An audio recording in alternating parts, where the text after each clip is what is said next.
Most people never make it because they don't understand one thing. Nobody cares. Nobody cares about your content. Nobody cares about your business. Nobody cares about your message until you make them care. The difference between those who stay stuck at 100 views and those who build an empire, it's not talent, it's not luck, it's how they tell the story. Think about it. Steve Jobs never sold computers. He sold a vision. Muhammad Ali didn't just box. He made you believe he was the champion. The creators today, they're not just throwing something at a wall to hope it sticks. They command attention. And if you don't know how to do that, you'll just keep grinding. While someone with half your skill set makes 10 times the income because they know how to sell the vision. By the end of this video, you'll know how to make content that people actually want to watch, how to tell a story that hooks, how to command attention without asking for it, and how to make your audience feel something so they keep coming back. Because attention isn't given. It's taken. Let's get into it. These are the 7 skills. Skill number 1, grab attention in the first 3 seconds. Picture this. How many times have you clicked on and off a video because the creator says, "Hi, I'd like to talk about this." You just scroll away. In a world of endless content, we're used to that. In fact, 45%, less than half of people that watch the first 3 seconds of the video will continue watching another 30. Those first moments are golden. Our attention spans are so short now, often around 8 seconds or less than a goldfish's, that you have to be hooked immediately. How do you hook them? Well, start with a bang, a surprising fact, a bold claim, a fascinating question. For example, instead of saying, "Hello, I'm John and I want to talk about fitness," try, "Stop doing crunches. This is why ab workouts fail." See the difference? The second opener punches curiosity and promises value. You can also use an exciting visual or big text on the screen in the first few seconds. Anything that stops the scroll. The key is to kind of tease the value of your content up front. Think of the first 30 seconds like a teaser of the full video. Give them a glimpse of what's to come. Here's the pro tip. Sometimes addressing a common pain point right away works wonders. I coach on this all the time. Make it relatable. Something like, "Tired of boring videos that no one watches? Let's fix that." The viewer instantly knows the most important question, why they should care. Always plan your hook, your thumbnail, the first visuals first. Everything is so weighted on the front end nowadays, you have to only care about that. When you get really good at that first section, build out the rest of your content and make it interesting. Because if you can't capture attention immediately, the rest of your video may as well not even exist. Tip number 2. Make it a story. Let's talk about storytelling. Humans have always been wired for stories. We've been telling them around campfires for millennia, and for good reason. Stories engage our emotions and brains in a way facts and tips simply don't. Research shows that stories can be retained up to 22 times more than facts alone. Why? Well, it's because a story can trigger emotional as well as biological responses. Listening to a story releases 3 chemicals. First, cortisol, which gives you focus. Second, dopamine, which creates the excitement. And third, serotonin, which gives you empathy. In other words, mastering this skill literally controls your viewer. It creates a chemical reaction in their brain that forces them to watch. So, how do you use storytelling in short form? It's simpler than you think. Structure your content like a mini narrative. Have a beginning, middle, and end. If you need examples, look at my own short form. The beginning starts with a relatable situation or problem. The middle builds tension and curiosity. How are you going to solve this? What's the lesson behind it? The end delivers the payoff or the solution. For example, instead of just listing tips on public speaking, share a story. I once had to give a speech in front of a classroom, and there was a cute girl in there. I can remember walking back and forth as I made my main points. In the middle of a sentence, I made eye contact with this girl, and we just stared at each other, and I forgot what I was saying. I then looked around the room, felt so nervous, and didn't know what to do next. The teacher looked at me, and I could tell they were worried for me if I was going to figure it out or not. Instead, I broke a joke. "Sorry guys, I blanked. I'm not Leonardo DiCaprio." Just one comment could ease the tension and make them understand that I was a human too. Because of that, I still did good on the project and nobody made fun of me. I could tell the story on short form and you guys could understand there's a beginning, middle, and end. But you wanted to hear how the story ended, so you listened the whole way through.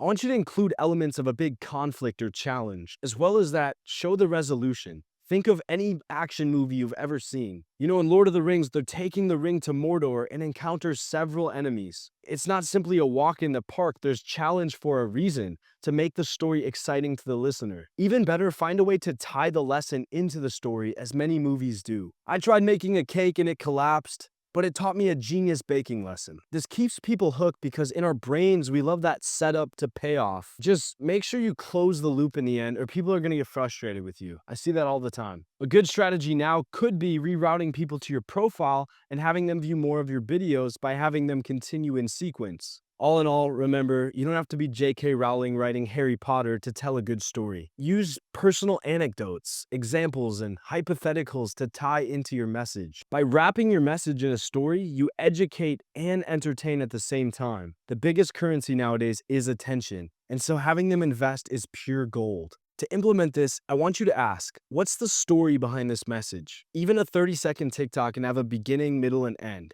Again, feel free to check my channel for more insights. When the viewer feels like they're on a journey, they're going to want to keep going on more with you. Tip number 3, coach your audience. How do you build trust and authority? Think of your content like a mini coaching session. The most engaging creators don't just throw information at you, they guide you. It feels like they're a mentor or a coach. You'll see me do this a lot. I personally love doing this, and it doesn't feel pushy. It builds trust and tells people you are an authority without having to show you're a know-it-all. Why is trust so important?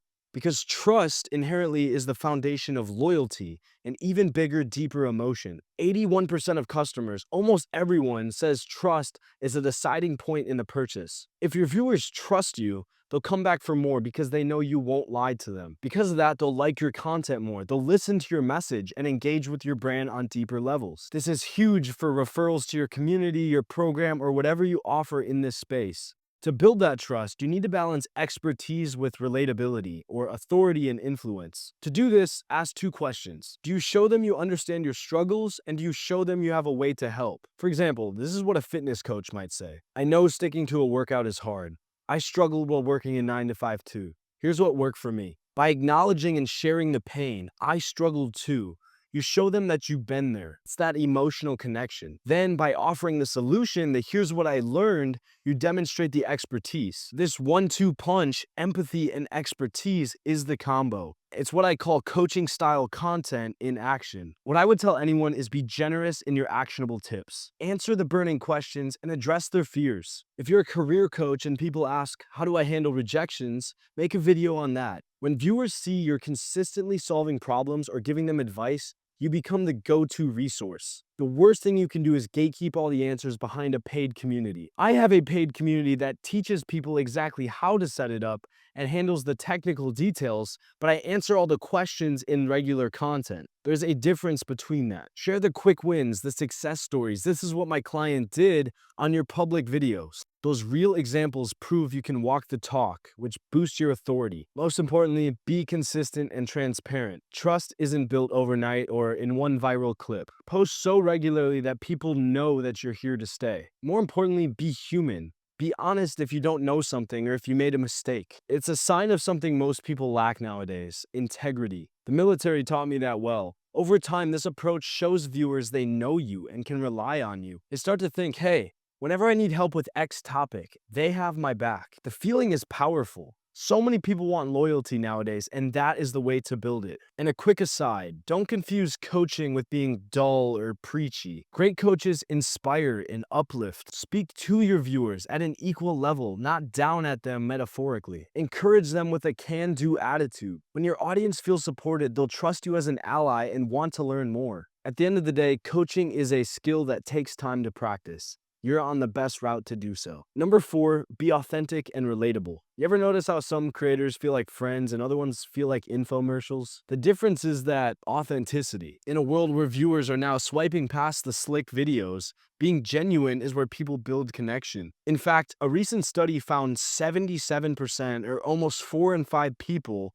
are more likely to respond to content that feels authentic and relatable. People crave real connections, so drop the act and let you shine through. And feel free to be yourself. Jokes, quirks, humor, and everything. If you're naturally funny, sprinkle in the joke or the meme. Even one of those cheesy dad jokes makes someone smile. If you're a nerd about a topic, embrace it. That shit is absolutely viral. Essentially, authenticity means talking like a dude, not a press release. Don't be afraid to show emotion or quick personal asides. For example, in giving productivity hacks, I've admitted multiple things. I tried waking up at 5 a.m. and honestly, I can't do it. The only things that make it work are coffee. And here's something that you could try: Again, that's true, but also can be the intro to a video. That little personal touch makes you relatable. The viewer thinks, same, bro. I absolutely hate mornings, but I'm trying to get better at them. So I'll listen to what you have to say. Use humor and relatability to create the bond. If you work out or maybe you have buddies at school or work that you joke around with,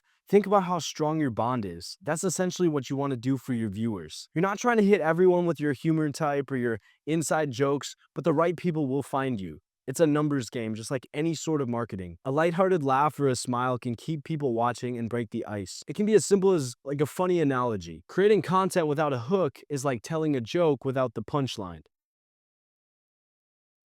See, even poking fun at yourself a little can't hurt. For example, I've made all of the mistakes I'm warning you about in this video. When you show you're not perfect, as I definitely am not, you become more likable and trustworthy. But crucially, don't try to be someone you're not. Viewers can sniff out fake people. For example, one female content creator famously said she was trying to copy someone else's style and it flopped because that serious tone wasn't who she was. She only really ever grew when she embraced her true upbeat self. The lesson: there are no rules that say you have to be like X or Y to succeed.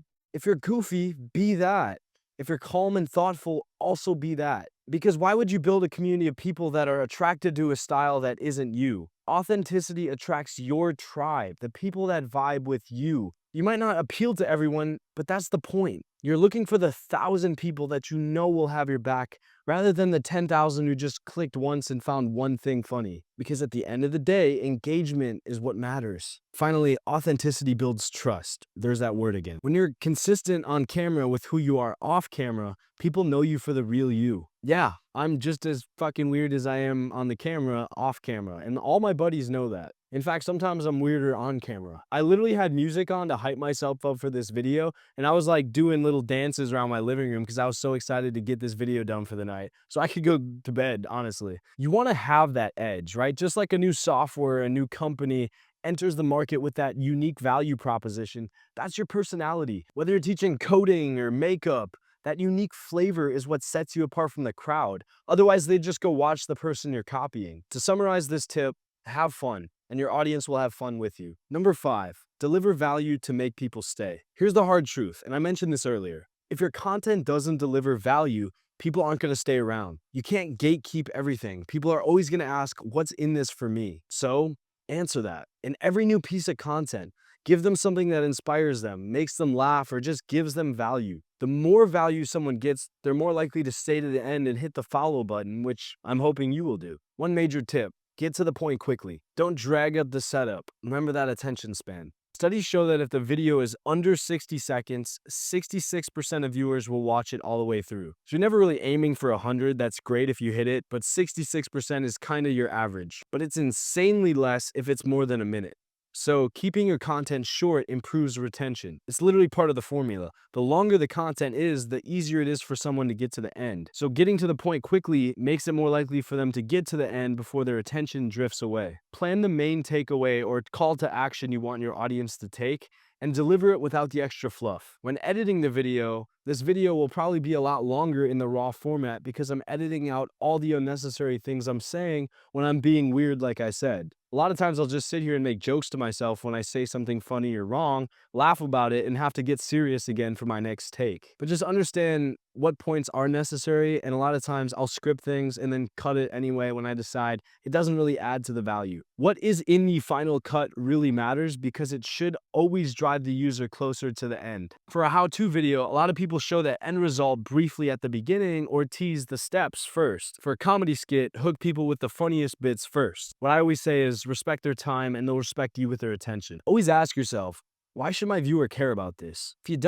If you can't positively answer that, then rethink your content. I think there's 3 things a video should do: solve a problem, answer a question, or fulfill a desire for the viewer. For example, if your niche is personal finance, a strong title might be 3 ways to save $100 this week. It's clear, it's specific, and it's useful. Unless you're on the Bitcoin only train, $100 is still $100 and you care about it. If you can throw in a little humor, maybe somebody who had a long day could use that and they appreciate the knowledge as well. Value isn't always serious or tips and tricks like I give out a lot. I'm starting to focus more on the fact that making someone's day can be value too. And I think a lot of you guys are starting to see that. I mean, hell, we're all just existing out here, aren't we? Another technique to keep people engaged is keep them curious through the video. We touched on the open loops in storytelling. Use them here as well. Stick around because in 30 seconds, I'll show you the biggest mistake that you need to avoid. Little teasers like that tell the viewer why they should stay instead of them trying to figure out getting frustrated and swiping anyway. Just be sure whenever you tease to deliver, otherwise they'll never respect you. Finally, if you want people to follow you, the important part,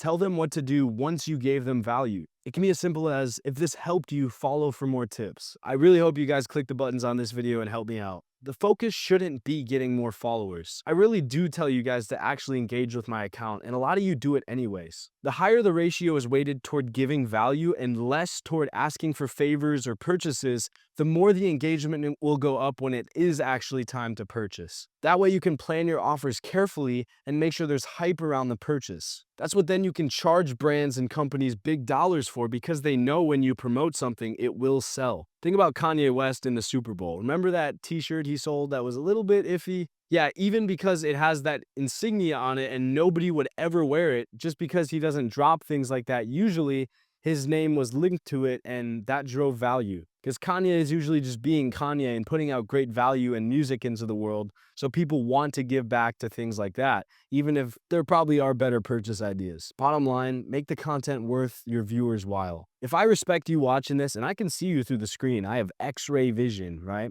Then you're going to respect me with respect and hopefully engagement by clicking all those random buttons wherever they are. Number 6, avoid the mistakes new creators make. Even with all these tips, there's plenty of pitfalls that can derail your growth. Let's shine a light on some of those biggest ones. Again, all ones that I've made so you can avoid them, hopefully, but we'll see. Number 1, no hook, no chance. You have to have a hook. Diving into content without a strong hook is a newbie mistake. Remember, everything is weighted toward the beginning of the video. If you don't grab attention in seconds, it doesn't matter how much info you give later. Never start your video with boring pleasantries or long intros. Always lead with something enticing, as we covered in tip 1. Mistake 2, making it about you and not the audience, or me and not you. Remember, people consume content for your benefit. You don't care about the suit I'm wearing or the cool lighting that I spent money on Amazon. I actually won't know when you watch this video, when you click off of it, when you go to the bathroom, when you walk your dog. I can't see any of that. Your life is your life, and I don't get to live it for you. Vlogging your day with no context into who you are or what you do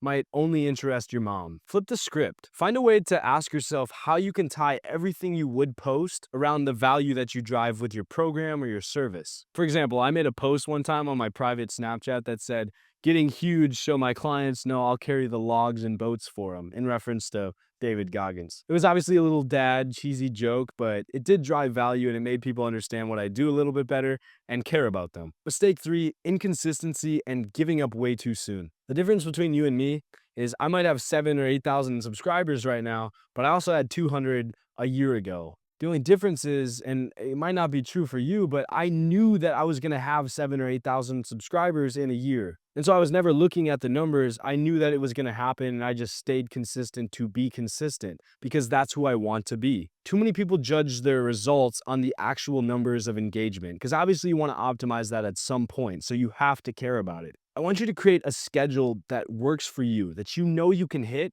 and do it to say that you are the person that consistently delivers. If your goal is 1 video a week, then do it to say that I'm the guy that knows that I can hold up my vision. I'm the guy that is going to follow through on the things I'm saying I'm doing. Not, I'm going to post a video a week to hopefully get 1,000 views, because you can't track that stuff. The views are all dependent on whether somebody takes the time to sit on the toilet and watch your video or whatever they're doing. And you can't control when or how that happens. What I want you to understand is most overnight successes weren't overnight at all.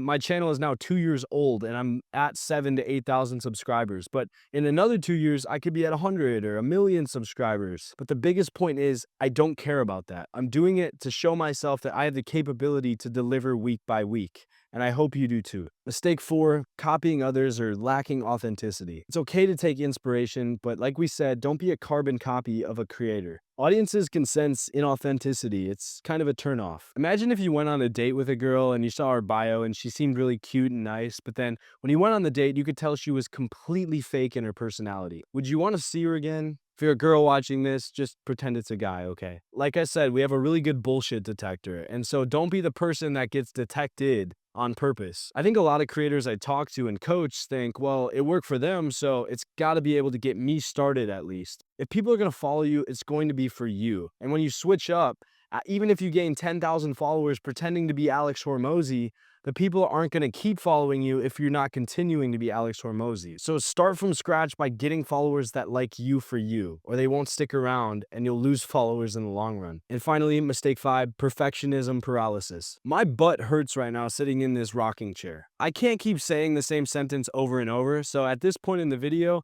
it gets a little long, and I'm just going to say what I want to say. Polishing your content is good. It shows professionalism, but at the same time, it kills your momentum. I could sit here and say the same sentence like a psychopath until it's absolutely perfect and I sound like a robot, but again, you guys aren't going to trust me or see me as authentic for that. The only way to improve, like the clay pot story, is not focusing on one perfect pot, but making so many that you naturally become good at the process. And then success feels effortless. And isn't that what we want anyway? I'm going to throw in one more little bonus tip or bonus mistake not to do. Don't do it for fame or money. I know it's so hard because I'm promoting it for money, right? You can make money as a creator. It's great. I make plenty of money, but you have to find a different why. That's fine if you started this for the money. Money's great, but you need an additional why to keep you going because that will fade at some point. Me, I do it for my family, the people in my life that I care about, to be able to provide a better life for them, not for me. And so I know that I'm letting them down if I stop, and I could create a better life for my friends, my circle, everyone around me by putting in more effort to better myself. That keeps me going because it's about something that isn't just my own fame or success. Then I'm not trying to be perfect and I can be authentic to who I actually am. And hopefully you guys, I don't know, like me a little bit more for that. That's a lot of mistakes and there's a lot more, but take it from me, I know mistakes best. Hopefully, regardless of what your parents said, you're not a mistake. You got this. Let's go apply the techniques. We've covered a lot of shit in this video. I wrote them down. I'm going to look at them, right? Here we go. Hooking viewers in, telling engaging stories, coaching with value, being authentic, delivering what your audience wants, and avoiding the newbie traps. That's a lot of topics. Hopefully, that's worth a follow or like, or I don't even know what to ask for. I don't know what platform this is going to be on. That might sound like a lot of info, but there is a rewind button. The exciting part is you can start using these techniques right away. In fact, what I found and all my coachees have found is you'll start liking content creation more when you do it the right way. Imagine your next video, when you can feel the excitement you're giving your audience, when you can watch it back and say, yeah, that feels like me, and I'm not being fake to the world. More importantly, think of the excitement a new viewer is going to feel, someone that really wants to relate to you. They'll be hooked, satisfied if you deliver right, and wanting more. That is the recipe for a follow, a like, and maybe even a little bit sexual comment. TikTok's weird like that nowadays. I know it's counterintuitive, but don't follow all of this advice. Go back through and look at the tips. Maybe pick one or two and just focus on those for right now. Ignore everything else. It's like,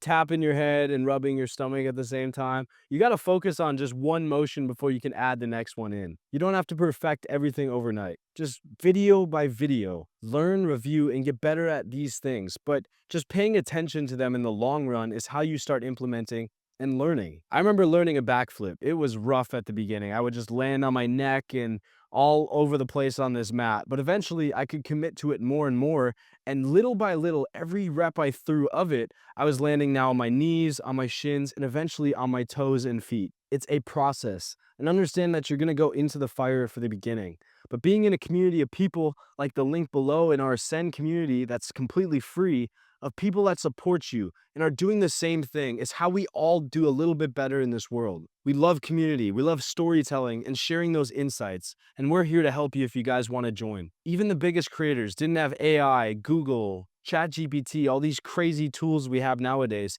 and had to figure a lot of this out when there wasn't much info. You guys have me, and I'm amazing, right? I hope, maybe. And I'm giving you the info, but just pick one or two things and be reminded every day in our community that there is something else you could work on. And eventually it'll just start clicking subconsciously and you'll become better. It's going to be a process to refine your authenticity, to find your voice, and to create compelling stories. It's hard not to feel like we're being judged, but let your personality shine. The internet is vast and a little weird, and there's people out there that will like what you're saying. More importantly, keep going.